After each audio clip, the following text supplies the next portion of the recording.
parole et de vous occuper de tous les aspects liés à l'organisation en rapport avec la presse nationale et internationale. Soyez-en honorés et remerciés, nous trouvons pleine satisfaction à votre travail. J'estime qu'il est important de tenir ce témoignage à l'endroit de vos confrères ici présents. Rassurez-vous, ma voix porte. Et je n'aurais pas souhaité en dire trop au risque de ne pas me faire entendre. J'espère que vous m'entendez bien comme ça. Très bien. Je disais donc mes remerciements et toutes mes félicitations à votre confrère Binta, qui est conseiller technique au niveau du ministère de la Justice, pour cet excellent travail de préparation qu'elle a eu à nous gratifier en rapport avec ses confrères de la presse. Je souhaite la bienvenue à tous et à toutes d'avoir voulu répondre à notre invite pour ce point de presse qui, comme elle l'a annoncé, porte essentiellement sur l'actualité judiciaire dans le ressort de la Cour d'appel de Dakar. Et c'est pour cette raison d'ailleurs que cette actualité judiciaire est en transversale, parce que concernant le ressort du tribunal de grande instance de Dakar, dont le procureur de la République à ma droite, M. Abdou Karim Diop, est l'animateur, concernant aussi le ressort du tribunal de grande instance de Pikine-Guédiawaye, dont le procureur de la République ici présent, Amadou Seydi, est à ma gauche, on a estimé qu'il aurait été plus judicieux de faire porter la parole à la personne du procureur général que je suis, pour traiter et vous renseigner sur des questions transversales qui, à bien des égards, dépassent les ressorts respectifs des deux procureurs de la République.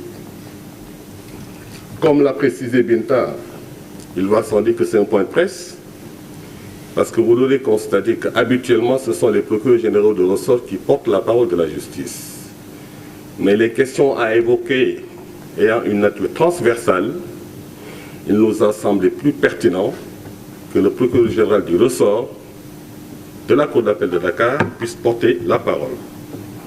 Et à cet exercice, j'aimerais bien vous présenter mes collaborateurs au parquet général, en la personne de Mme Fatou Mandiaye, qui est premier avocat général de la Cour d'appel de Dakar, et donc de M. Youssoufa Diallo, qui est deuxième avocat général de la Cour d'appel de Dakar. Cela étant dit, ce point de presse répond à une tradition judiciaire, pour ne pas dire républicaine, qui procède de l'impératif de la justice, dont on dit la grande silencieuse, qui par moment, et à certains moments de la vie de notre nation, doit sortir pour communiquer, distiller l'information à l'attention du peuple sénégalais, au nom duquel la justice est rendue. Et vous conviendrez avec nous que l'actualité judiciaire du moment charrie beaucoup de commentaires et le besoin d'informer est aujourd'hui plus pressant que jamais. Toutes choses qui sont le prétexte de ce point de presse qui sera articulé autour de 5 points. Le premier point est relatif au rapport sur de la Cour des comptes relativement à la gestion de la Covid. Le deuxième point est relatif à l'affaire, si on peut parler d'affaire, qui concernerait le docteur Babacar Niang, propriétaire de la clinique Souma. Le troisième point serait relatif à ce qu'il conviendrait d'appeler l'affaire de la tentative d'assassinat sur le sieur Ousmane Sonko. Le quatrième point renseignera sur la découverte de certaines organisations à caractère subversif, communément appelées, qui se sont appelées d'ailleurs le commando. Et le cinquième point portera sur les arrestations qui ont été opérées ces derniers jours. Alors, si sur le premier point, il est bon de préciser que, à la publication du rapport de la Cour des comptes relatif à la gestion des fonds qui ont été alloués pour la lutte contre la pandémie, communément appelé rapport Covid, le procureur de la République, près le tribunal de grande instance de Dakar, a saisi les unités d'enquête suivant, soit transmis numéro 955, Père Dakar en date du 7 février 2023. Donc précisément, 1 mois et demi. Et donc, dans la suite à ce soit transmis les unités d'enquête, notamment la division des investigations criminelles, a été instruit de mener des enquêtes et de rendre compte étape par étape de l'évolution de ces enquêtes. Et depuis lors, il n'a pas été communiqué sur ces enquêtes. Il nous a semblé judicieux, au truchement de son point de presse, de faire l'état d'avancement des procédures qui ont été enclenchées à la suite de ce soit transmis sur instruction du procureur de la République. Et c'est sous ce rapport que la division des investigations criminelles, donnant suite aux instructions du procureur de la République, transmet à chaque semaine un compte rendu d'étape pour renseigner l'autorité sur les diligences déjà effectuées, les diligences à effectuer et recueillir des orientations.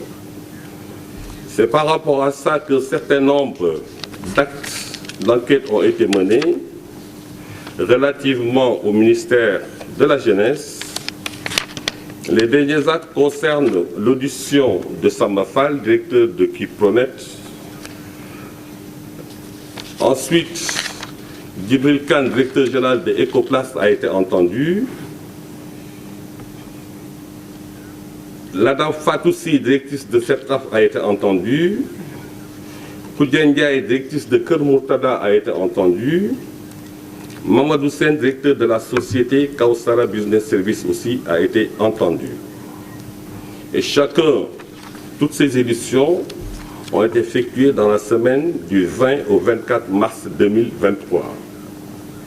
Tout ça pour vous dire que sous ce rapport, l'enquête suit son cours avec toute la diligence que requiert le sujet et l'importance dont les plus hautes autorités lui accordent et le peuple sénégalais. Parce qu'il faut préciser que ça rentre dans le cadre de l'obligation de redevabilité. C'est le premier point de notre point de presse. Deuxième point de notre point de presse, l'affaire qu'il est communément appelée l'affaire Dr Niang. Dr Babacar Niang, pour le nommer. Il y a lieu de préciser que le 18 mars 2023, une plainte régulière a été formulée par le siège Cheikh Tidiane Ly, représentant la famille de la victime feu Mamadou Ly, et M. Bamba Fall, maire de la commune de Médina. Cette plainte a été dirigée contre le docteur Babacar Niang, propriétaire et administrateur de la clinique Souma Assistance 6 à la cité Kergorgui, et le docteur Cheikh Mbacké Medina Sey, médecin généraliste. Et dans cette plainte, il dénonçait des faits d'homicide involontaire sur la personne de la victime. Il dénonçait aussi des faits de non-assistance à personne à danger. Il dénonçait aussi les faits de mise en danger de la vie d'autrui suite au décès du sieur Mamadou Ly, qui est né le 21 mai 1989 et qui exerçait la profession d'agent municipal au niveau de la mairie de la Médina. Au reçu de cette plainte, pour des faits spécifiés dans le cadre de cette plainte, bien naturellement, une enquête a été ouverte pour situer des responsabilités. Et donc, dans le cadre de cette enquête, les représentants du plaignant, le plaignant a été entendu, notamment le sieur Cheikh Tidiane Ly, qui représentait la famille du défunt Mamadou Ly, le maire Bamba Fall lui-même, signataire de la plainte en tant qu'employeur de l'agent municipal Mamadou Ly, ont été entendus.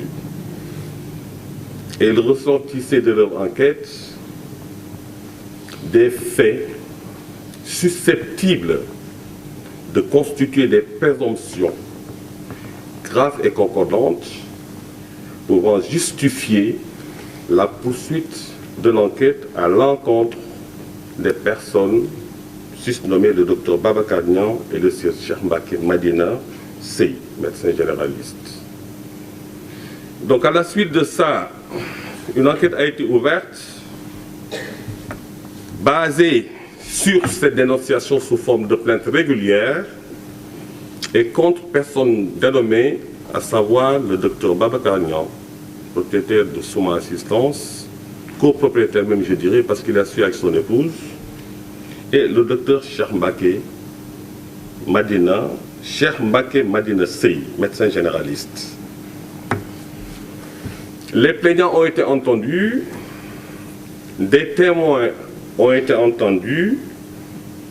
L'un des mis en cause a été entendu, le docteur Cheikh Mbacké Madina Sey,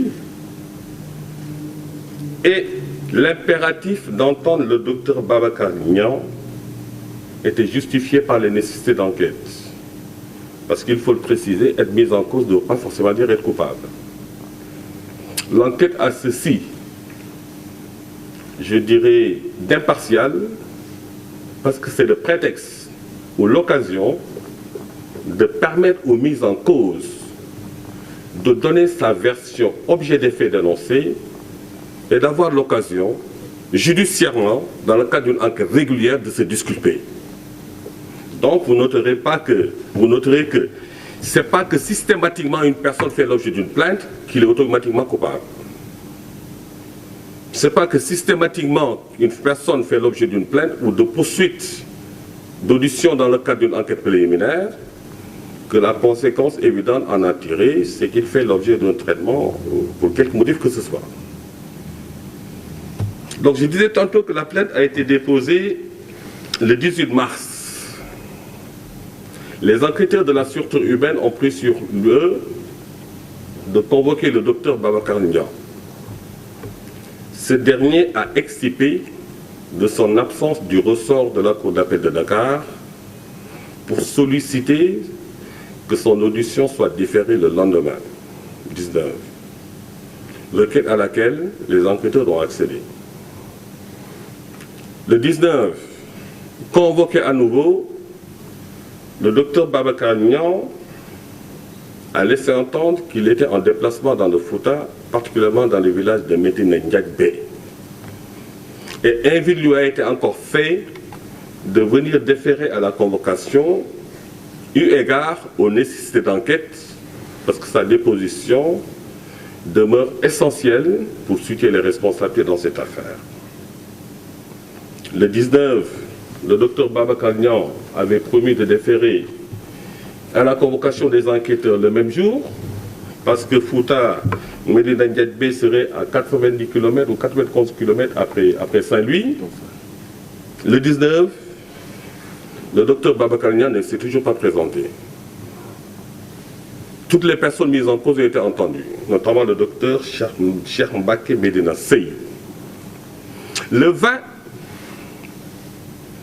sur mon intervention, le procureur de la République a cru devoir lui décerner une convocation pour être entendu.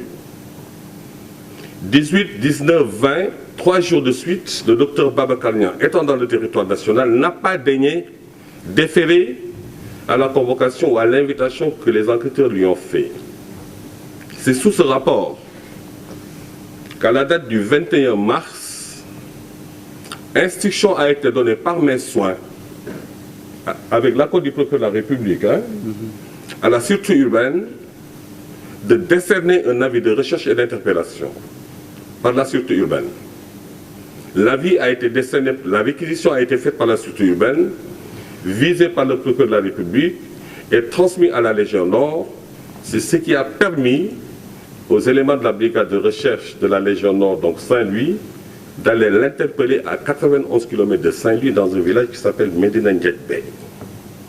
Et c'est dans ces conditions, comme il a été déploré par ailleurs, que le docteur Niang a été mis en route pour son audition au niveau de la sûreté urbaine le lendemain 21-22, je pense aux environs de 11 h, parce qu'ils ont quitté au petit matin.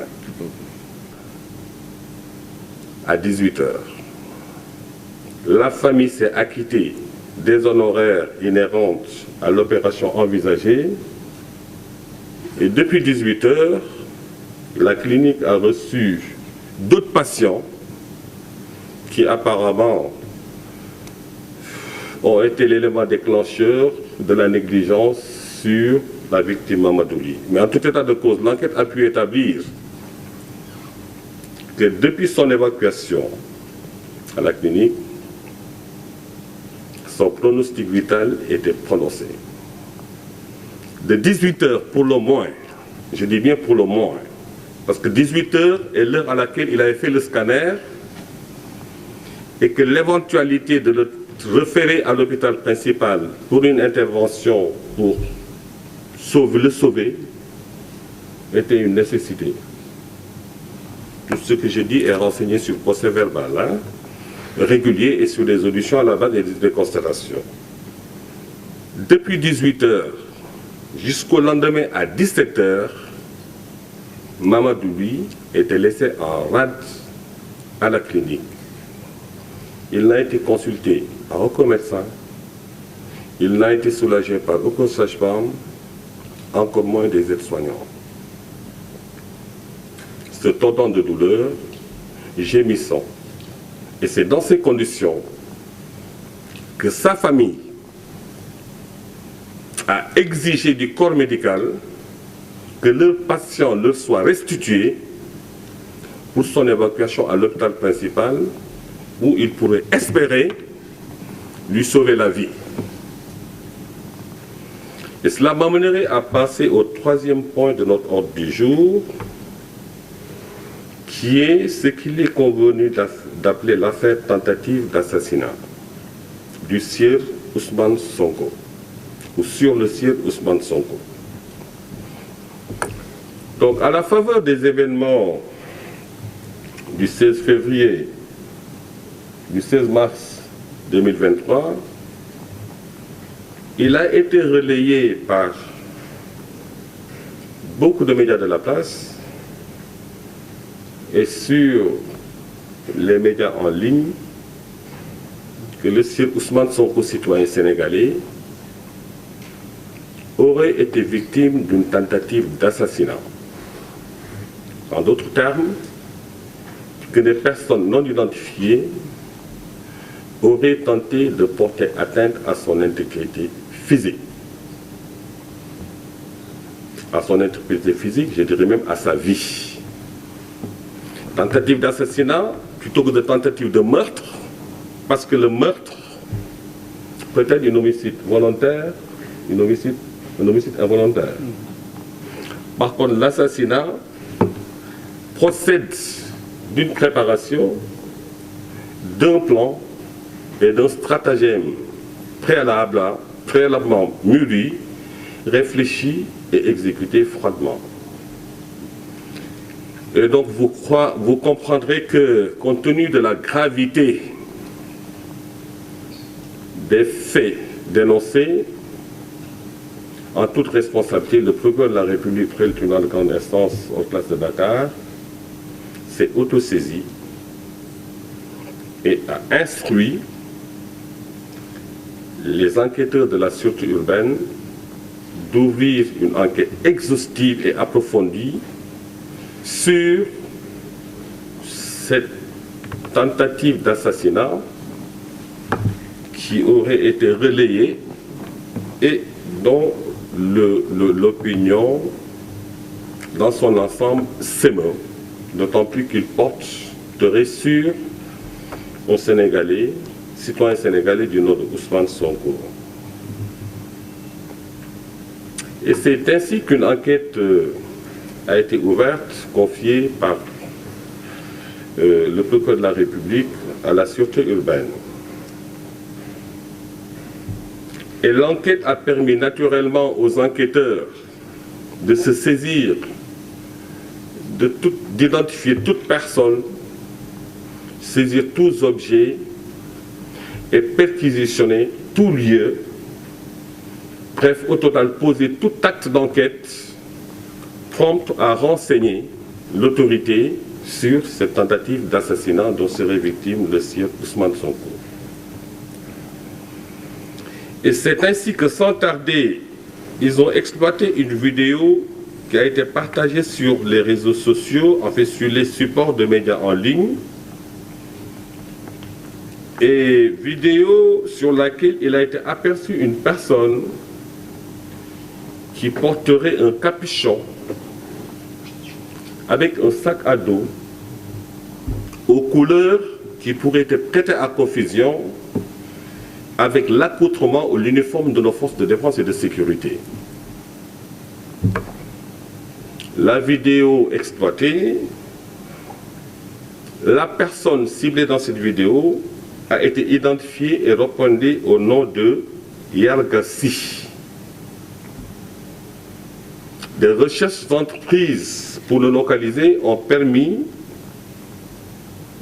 de se rendre compte que ce Yargassi a été déjà extrait, poursuivi et placé sous mandat de dépôt et qu'il est donc en détention à la maison d'arrêt de Rebeuss. Et c'est sur ce sang désemparé, les enquêteurs de la sûreté urbaine ont procédé à son extraction et à son audition. Il est résulté sous le respect de la présomption d'innocence toujours, les droits de la défense sont sacrés chez nous, et sous le respect du secret de l'instruction, vous comprendrez que je ne peux pas donner tous les détails de l'enquête, au risque de paraître comme mon procureur général qui délivre un réquisitoire à charge. Donc l'enquête a permis d'identifier la personne en cause qui répondait au nom de Yargassi et qui serait domicilié à Mbour et qui serait un employé d'une société qui s'active dans la sécurité et dans la sûreté aéroportuaire. Et de son audition, il est ressorti que le jour des manifestations, il a quitté le département de Mbour pour venir à Dakar pour des raisons professionnelles. C'est après ça qu'il a suivi les manifestations, d'où, d'après ses propres déclarations, son leader serait donc pris à partie par les forces de l'ordre. Et il s'est proposé de venir participer à la manifestation. Il les a rejoints, ce sont ses déclarations toujours, au rond-point Stèle-Mermoz, et s'est fondu dans la garde rapprochée du sieur Ousmane Sonko, donc l'ayant à portée de main.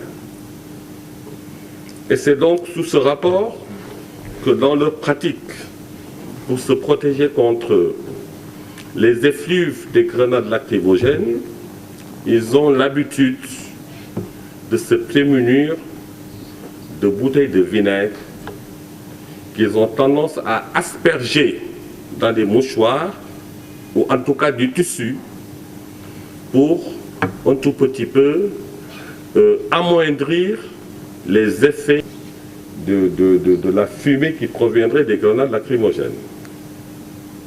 Et c'est sous ce rapport qu'en plein dans les manifestations, une personne dont il n'a pas pu donner l'identité lui a mis, d'après ses déclarations, du vinaigre sur son écharpe aux couleurs verte, jaune, rouge. Mais c'est le lieu de le préciser, jusqu'à présent, il n'a pas été capable, dans la foulée des manifestations, de décliner l'identité de cette personne qui, de toute vraisemblance, le connaît très bien et il ne s'en est pas rappelé. En tout cas, ils se connaissent très bien parce qu'ils étaient tous dans la garde immédiate de la voiture de Sonko, Ousmane Sonko, avec ses éléments de sécurité. Et donc, ce camarade de parti, comme il l'appelle, lui a aspergé du vinaigre sur son écharpe et en a même aspergé à une dame qu'il a pu identifier et qui s'appellerait Maïmouna Bousso, pour aider toujours cette dernière à se prémunir contre les effets des gaz lacrymogènes. Et donc, un moment d'après ces déclarations, il a vu, pour le répéter, mon leader, M. Ousmane Sonko, les yeux larmoyants. C'est à cet instant que, pour voler à son secours, il lui a donné l'écharpe main à main, et au vu de sa sécurité, M. Sonko s'est saisi de l'écharpe et s'est engouffré et retourné dans sa voiture et s'en est servi pour éviter un tout petit peu donc les effets de la fumée des grenades lacrymogènes. Donc c'est ce qui est ressorti de l'audition du Sir Yargassi, je le précise bien, d'après ces déclarations qui ont été unilatérales. Ensuite, toujours dans le cadre de la progression de l'enquête, une réquisition a été adressée au laboratoire Bio24 où des prélèvements auraient été demandés sur la nature du produit qui aurait été versé sur cette écharpe et dont l'utilisation par le sieur Ousmane Sonko aurait altéré sa santé. Toujours dans le cadre de l'affaire de la tentative d'assassinat, je le précise. Et donc, à Bio24, résultat négatif, aucun tissu, aucune pièce contenant un quelconque liquide ne leur a été produite en vue de prélèvement pour identifier la nature du produit contenu dans ce liquide. Après ça, on s'est dit, ben écoute, l'enquête s'est intéressée au corps médical qui a eu à examiner le sieur Ousmane Sonko. Et c'est sous ce rapport que le docteur Cissé, rappelons-le, c'est le médecin qui a eu à procéder à l'évacuation du sieur Ousmane Sonko de son domicile à la clinique et qui serait un médecin membre de la commission médicale du parti PASTEF. Ce docteur Cissé a été évacué, a été interrogé, entendu sur des pathologies du sieur Ousmane Sonko et il a été formel en disant que son intervention s'est juste limitée à sa demande à prendre le sieur Ousmane Sonko de son domicile à la clinique Souma et sur instruction du docteur Nian de l'installer à la suite qui est au deuxième étage. Quid des pathologies dont souffrirait le sieur Ousmane Sonko, le docteur Cissé, qui a été le premier à être en contact avec le sieur Ousmane Sonko, a été péremptoire en disant qu'il n'a pris aucun acte médical sur le sieur Ousmane Sonko. Est-ce que vous lui avez prescrit un traitement? Je n'ai pris aucun acte médical, ni en termes de consultation, ni en termes d'analyse, encore moins en termes de traitement. Et donc, c'est toujours dans ce cadre que le docteur Diallo, toujours membre de Souma Assistance, a été entendu, et lui aussi, négatif. Il a laissé entendre qu'il n'a posé aucun acte médical sur la personne de Ousmane Sonko. Le quatrième point concerne d'un groupe ou d'une organisation qui se fait lui-même ou elle-même appeler le commando. Le commando, nom que ses animateurs lui ont fait porter. Alors, cette affaire du commando, il est apparu Dans la dynamique des investigations consécutives à l'organisation de manifestations publiques et dans l'impératif de la prise en charge sécuritaire du pays par les institutions dédiées, et ceci dans l'impératif de préserver la stabilité du pays, l'intégrité du territoire, l'intégrité des personnes et des biens et leur libre circulation. Il est apparu au cours d'investigation qu'il a été repéré une organisation qui se fait appeler Commando. Cette organisation qui se fait appeler Commando est une organisation structurée qui a son organisation, son mode de fonctionnement, ses cibles prioritaires et donc la finalité de leurs actions. Et cette organisation, communément appelée l'organisation Commando, il est résulté des enquêtes et des investigations qu'il est animé par deux personnes principalement, notamment le sieur Mouramani Kaba Diakité, qui est né le 12-07-73 à Tambacounda, des feux cabinets Yahara Bayo, opérateur économique domicilié au 13 des Parcelles Assainies, et le sieur Cheikh Kébé. Le sieur Kaba est tenancier d'un hôtel qui s'appelle Les Ambassades, qui se trouve au stade des Parcelles, en face du stade des Parcelles Assainies. Et dans les investigations opérées, ce sieur Mouramani Kaba Diakité est le coordonnateur des activités subversives du groupe qui se fait appeler le groupe Commando. Les activités subversives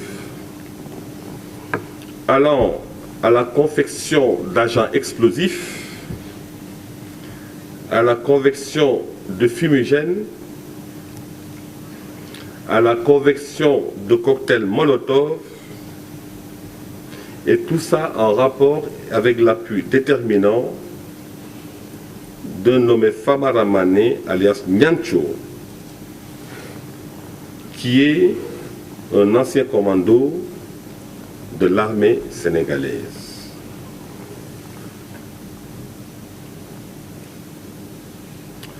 Vous remarquerez que je ne peux pas aller dans certains détails de cette procédure parce qu'il s'agit de faits mettant en jeu la stabilité du pays, l'intégrité de son territoire et la protection des biens et des personnes. Et ce que je partage avec vous,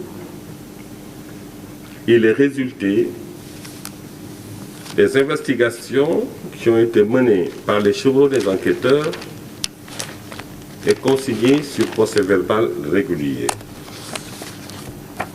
Les animateurs et les acteurs connus de ce groupe subversif qu'on appelle les commandos et qui sont en instance de déferment, d'autres recherchés. Et des arrestations aussi connues de certains de leurs relais sur l'espace public. Et c'est sous ce rapport que des arrestations ont été opérées.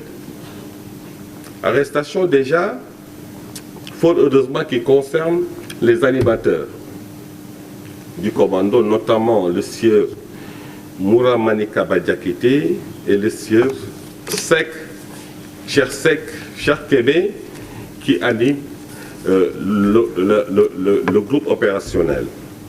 Et ces arrestations se sont poursuivies sur l'ensemble du territoire national et ont concerné de près ou de près toute personne ayant un lien, ou toute personne en tout cas, ayant posé des actes de nature à faciliter la réalisation des desseins de cette organisation qu'ils appellent le commando.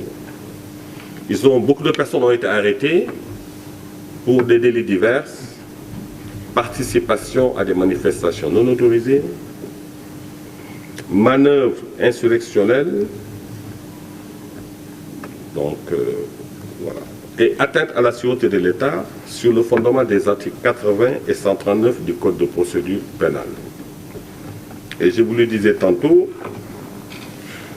le process était d'inciter à foule, en cherchant que s'il y a foule, c'est le théâtre d'opération qui leur permettrait de faire usage de ces agents explosifs.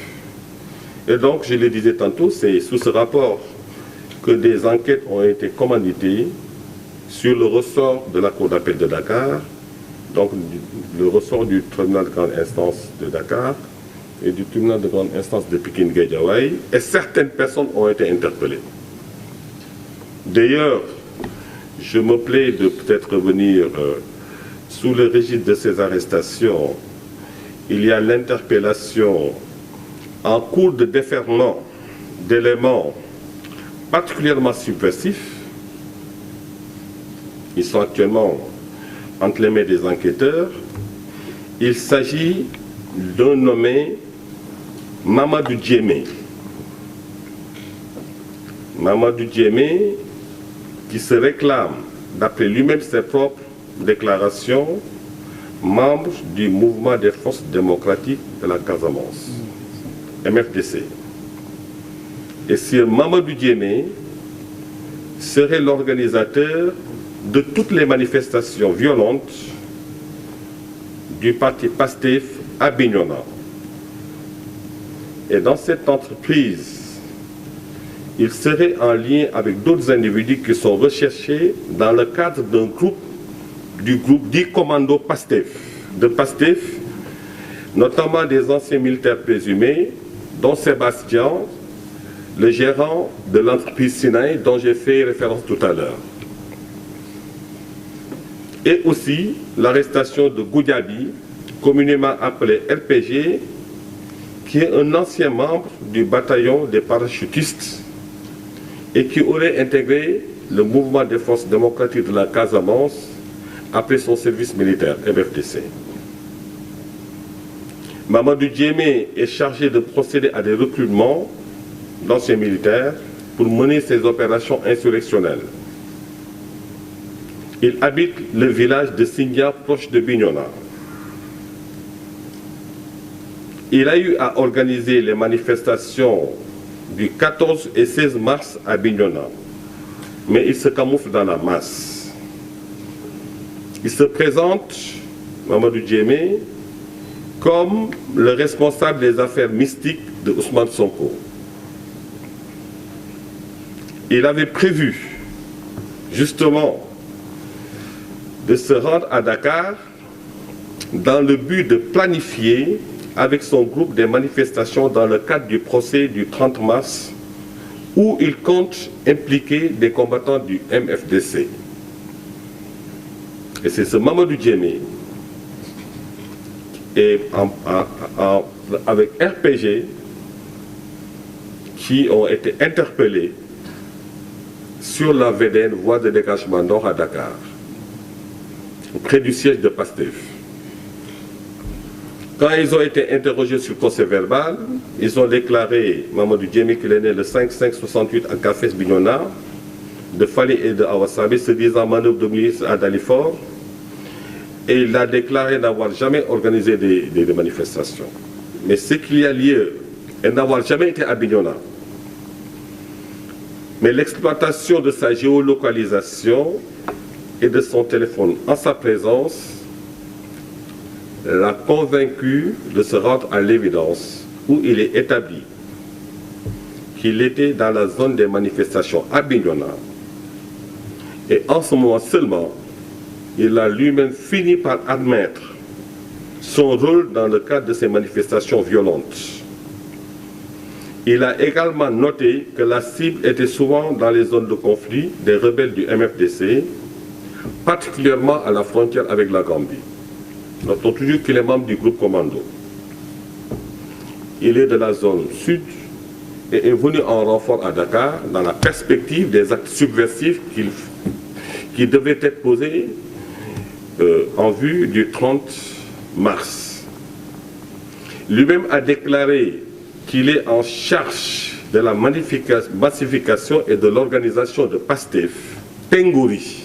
Tengouri, c'est une localité qui se trouve dans la zone sud, je pense. Ainsi, il dit, soutient-il, le jour de ces manifestations, il a quitté son village Tengouri vers 7 h pour se rendre à Bignona, où il est resté jusqu'à 18 h.